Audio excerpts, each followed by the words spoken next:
2026 সালে আপনারা যারা ইটালি ভিসার জন্য অ্যাপ্লাই করেছিলেন তাদের জন্য কিন্তু একের পর এক সুখবর আসতে যাচ্ছে। 2026 সালে যারা অ্যাপ্লাই করেছেন তাদের কিন্তু ইতিমধ্যে অনেকে নুরুস্তা উঠে গিয়েছে, আবার অনেকে নুরুস্তা পাননি, আবার অনেকে নুরুস্তা পেয়েছেন, যেগুলো পেয়েছেন সেগুলো ফেক।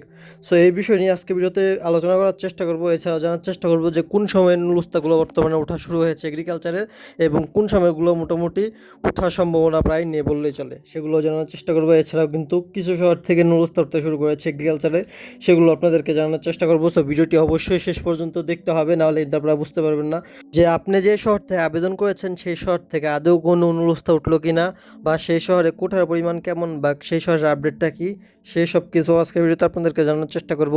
এবং নুরুস্তা নিয়ে ভালো একটা খবর এসেছে, এবং কোঠা নিয়েও একটা ভালো খবর এসেছে এগ্রিকালচারে। সো এই বিষয়গুলোই আপনাদেরকে আজকে ভিডিওতে সম্পূর্ণ জানার চেষ্টা করব। তো সে কারণে আপনাদেরকে ভিডিওটি শেষ পর্যন্ত দেখতে হবে, তাহলে আপনারা বুঝতে পারবেন যে কোন কোন সিটির থেকে আদেও নুরুস্তা উঠছে এবং কোন কোন সিটিগুলো একটু পিছিয়ে রয়েছে, এখনও কোনো নুরুস্তা ওঠার খবর পাওয়া যাচ্ছে না। তো চলুন ভিডিওটি শুরু করা যাক। ভিডিওর প্রথমে আপনাদেরকে আমি বলতে চাই যে যারা আপনারা এগ্রিকালচারের জন্য অ্যাপ্লাই করেছিলেন 2026 সালে ইটালিতে, তাদের জন্য অনেক বড় একটি সুখবর।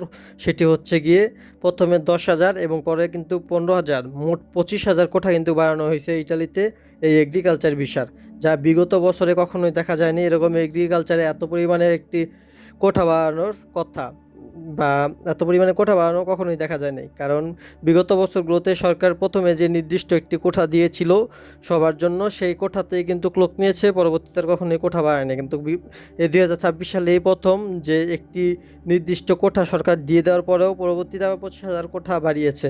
এর প্রধান কারণ হচ্ছে যাতে অধিবাসীরা অবৈধ পথে ইটালিতে না আসে, এটাই হচ্ছে তার প্রধান কারণ। আর বাংলাদেশ কিন্তু র্যাঙ্কিং 1 নম্বরে আছে অবৈধ পথে ইটালিতে যাওয়ার জন্য। বিগত বছরে 60,000-এর মতো অধিবাসী গিয়েছিল অবৈধ পথে ইটালিতে, তার মধ্যে 40,000-ই হচ্ছে বাংলাদেশি। সো বাংলাদেশের যেহেতু নাম্বার 1-এ আছে লিস্টে, আর বাংলাদেশে কিন্তু এগ্রিকালচারে এবার প্রচুর পরিমাণে আবেদন করছে, সেটা আপনারাও জানেন।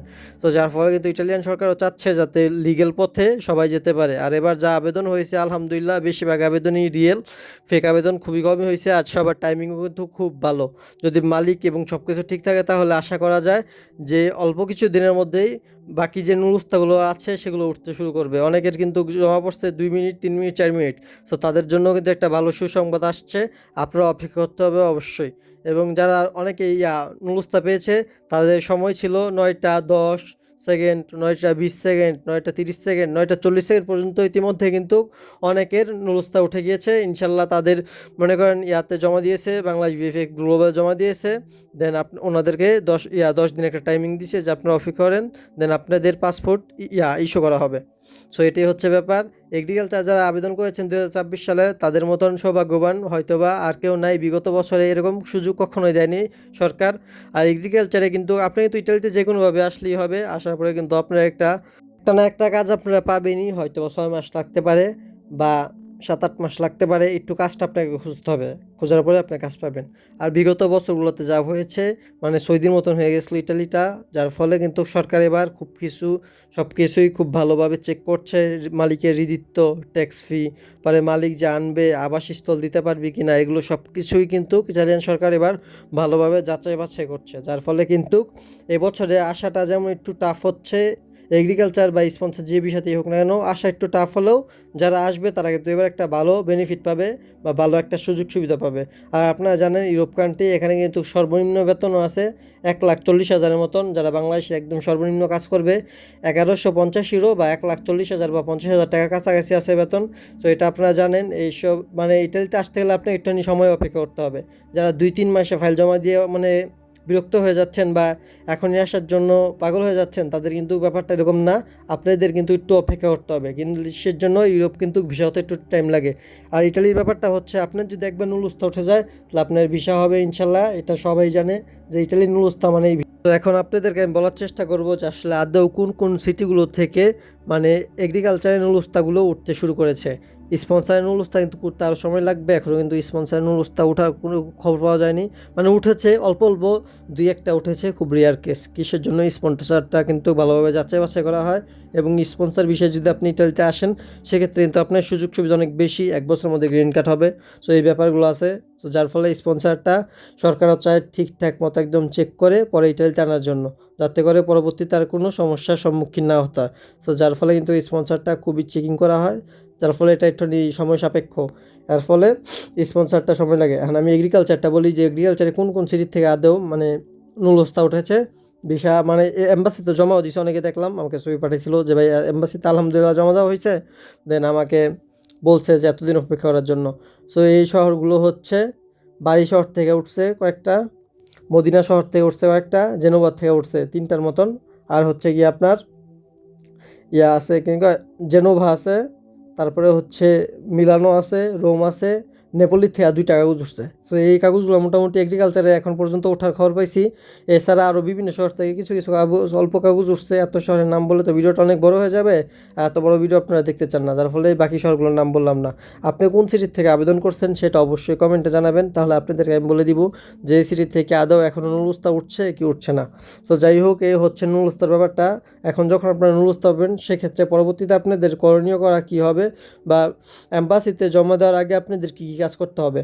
অ্যাম্বাসিতে জমা দেওয়ার আগে কিন্তু আপনাদের একটা ফাইল রেডি করতে হয় ইটালির। যখন আপনি অ্যাম্বাসিতে পাসপোর্টটা এবং নুলুস্তাটা একসাথে জমা দেন বাংলাদেশ থেকে যাওয়ার পরে, সো সেক্ষেত্রে আপনাদের কিন্তু একটা ফাইল প্রসেস করতে হয়, মানে একটা ফাইল তৈরি করতে হয়।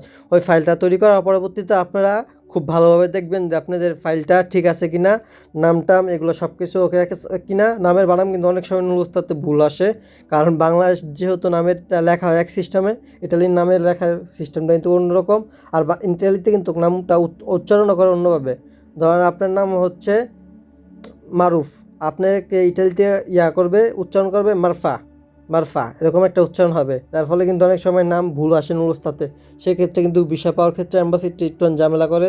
সো এই বিষয়গুলো আপনি একটু নিয়ে ভালোভাবে চেক করবেন যে আপনার নুলুস্তাতে কী আছে নাম, এবং আপনার পাসপোর্টে কী আছে, এই দুইটা মিল আছে কিনা। 100% ওকে থাকলে, দেন সব কিছু ওকে থাকলে আপনারা ফাইলটা জমা দিয়ে দিবেন ইটালিতে, মানে অ্যাম্বাসিতে জমা দিয়ে দিবেন বাংলাদেশের। অ্যাম্বাসিতে জমা দিলে এখন সর্বোচ্চ 10 দিনতে আছে একটা ফাইলের জন্য, এবং ভিসা হয়ে চলে আস্তে আস্তে সব কিছু ওকে থাকলে। তো ইনশাল্লাহ সব কিছু ওকে থাকলে, সব কিছু পারফেক্ট থাকলে উঠে যাবে। আর যারা এখনও পান নাই, নুলুস্তা পান নাই, তাদের একটু সময় লাগবে, অপেক্ষা করতে হবে। কারণ ইটালির বিষয়ে কিন্তু এমনও ঘটনা ঘটছে যে 12 মাস পরে যে সে এক একজনে নুলুস্তা পাইছে, দেন 1 মাসের মধ্যে তারা ইটালিতে চলে আসছে। তো ইটালিটা ব্যাপারটা হচ্ছে ধৈর্য ধরার বিষয়। আল্লাহর কাছে দোয়া করেন যাতে আপনারটা হয়। অনেকেরটাই কিন্তু হচ্ছে, নুলুস্তা উঠছে, এটা ভাগ্যেরও বিষয় অনেকটা। অনেকে একবার অ্যাপ্লাই করে ইটালিতে আসা পড়ে, আবার অনেকে 5বার অ্যাপ্লাই করার পরবর্তীতে ইটালিতে আসতে পারে। সো ইটালিতে যদি আপনার তাকদিরে থাকে তাহলে একদিন না একদিন আসবেনই আপনি, এই বিষয়ে আপনি টেনশন করতে হবে না। কিন্তু আপনাকে চেষ্টা ছাড়া যাবে না। ইটালি যদি আপনি আসতে চান, আপনাদের সবসময় ইটালি সে লেগে থাকতে হবে, তাহলেই ভালো কিছু একটা করা সম্ভব।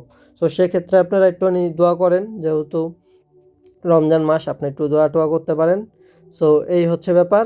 আর আপনারা যারা নতুন আবেদন করছেন 2026 সালে, তাদের ভাগ্যটা আসলে ভালো। 2026 সালে একবার আবেদন করে আপনারা চলে আসতেছেন। আর বিগত বছরগুলো যারা আবেদন করেছে তারা কিন্তু বছরের পর বছর ঘুরেছে, কিন্তু কোনোরকম কোনো বেনিফিট পায় নাই বা রেজাল্ট পায় নাই। অ্যাম্বাসি সমস্যা, ইতালিতে সমস্যা, এগুলো বিভিন্ন সমস্যা মিলা বহুত একটা খারাপ সমস্যা আসলো। কিন্তু ইনশাল্লাহ এবারে আর